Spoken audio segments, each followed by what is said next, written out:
আচ্ছা বন্ধুরা, আমরা তো জানি কচ্ছপ খুব আস্তে চলে। সে নাকি এক জায়গায় থেকেই পুরো জীবন কাটিয়ে দেয়। কিন্তু এরকম কি কখনো শুনেছ যে তার পিঠে চড়েও পৃথিবী ভ্রমণ করা যায়? কি শুনতে অবাক লাগছে, তাই না? আজ তোমাদের আমি ওরকমই একটা গল্প শোনাব। আজকের গল্পের নায়ক একদম আলাদা। তার নাম রাখাল, এক সাধারণ গ্রামের ছেলে। ছোটবেলা থেকেই সে স্বপ্ন দেখত পুরো পৃথিবীটা ঘুরে দেখার। কিন্তু পায়ে হেঁটে তো দূরের কথা, গ্রামের বাইরেও যাওয়া তার কপালে ছিল না।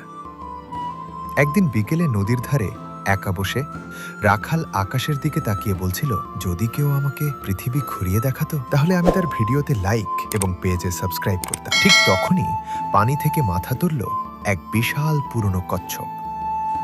তার পিঠটা ছিল যেন একটা ছোট্ট সবুজ দ্বীপ। চোখে চোখ পড়তেই কচ্ছপটা ধীর গলায় বলল, চড়ে বস রাখাল, আমি তোকে পুরো বিশ্ব ঘুরিয়ে দেখাবো। আর যদি তোর ভালো লাগে তাহলে আমাকে সাবস্ক্রাইব এবং লাইক করতে ভুলিস না।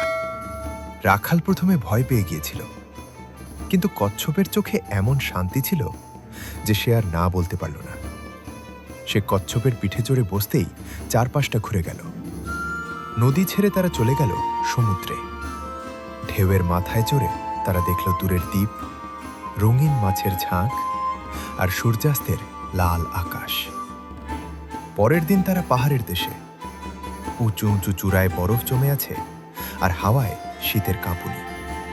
কচ্ছপ বলল, ভয় পাস না, আমার পিঠ গরম। রাখাল হাসতে হাসতে বলল, তুমি সত্যি জাদুর কচ্ছপ নাকি? কিন্তু বন্ধুরা, এই ভ্রমণটা শুধু মজার ছিল না। তৃতীয় দিনে তারা ঘন জঙ্গলে ঢুকল। সেখানে গাছ এত উঁচু যে সূর্যের আলো পর্যন্ত পৌঁছায় না। হঠাৎ একটা অদ্ভুত শব্দ হলো। কচ্ছপ থেমে গেল। সে ফিসফিস করে বলল, রাখাল শোন, আমার পিঠে একটা রহস্য লুকানো আছে। আমি 1000 বছর ধরে পৃথিবী ঘুরছি, কিন্তু যারা আমার পিঠে চড়ে তাদের একটা পরীক্ষা দিতে হয়। রাখালের বুক কেঁপে উঠল। সে জিজ্ঞেস করল, কি পরীক্ষা? কচ্ছপ বলল, তোকে 3টা প্রশ্নের উত্তর দিতে হবে। প্রথম প্রশ্ন, তুই কেন পৃথিবী দেখতে চাস? রাখাল বলল, যাতে আমি নতুন নতুন জিনিস শিখতে পারি। দ্বিতীয় প্রশ্ন, যদি তুই হারিয়ে যাস তাহলে কি করবি?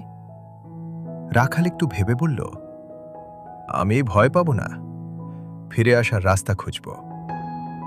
তৃতীয় প্রশ্নটা ছিল সবচেয়ে কঠিন।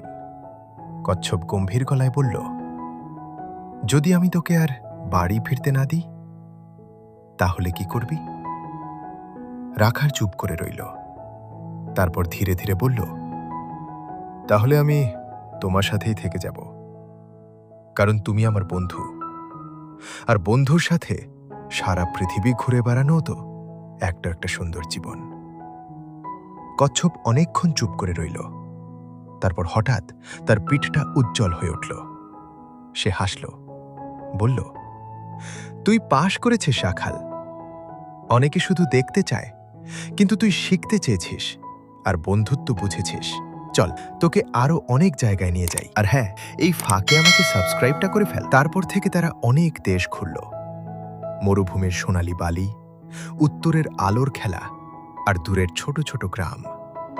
কিন্তু একদিন রাখাল বলল, কচ্ছপ দাদা, এবার বাড়ি ফিরতে চাই, মা চিন্তা করবে। কচ্ছপ মাথা নেড়ে বলল, ঠিক আছে, কিন্তু মনে রাখিস পৃথিবীটা খুব বড়, কিন্তু সত্যিকারের সুখটা ছোট ছোট জায়গাতেও পাওয়া যায়। রাখাল যখন বাড়ি ফিরল তখন সন্ধ্যা হয়ে গেছে। তার চোখে এখনো সমুদ্রের ঢেউ আর পাহাড়ের বরফ লেগে আছে। সে গ্রামের ছেলেদের কাছে গল্প বলতে শুরু করল।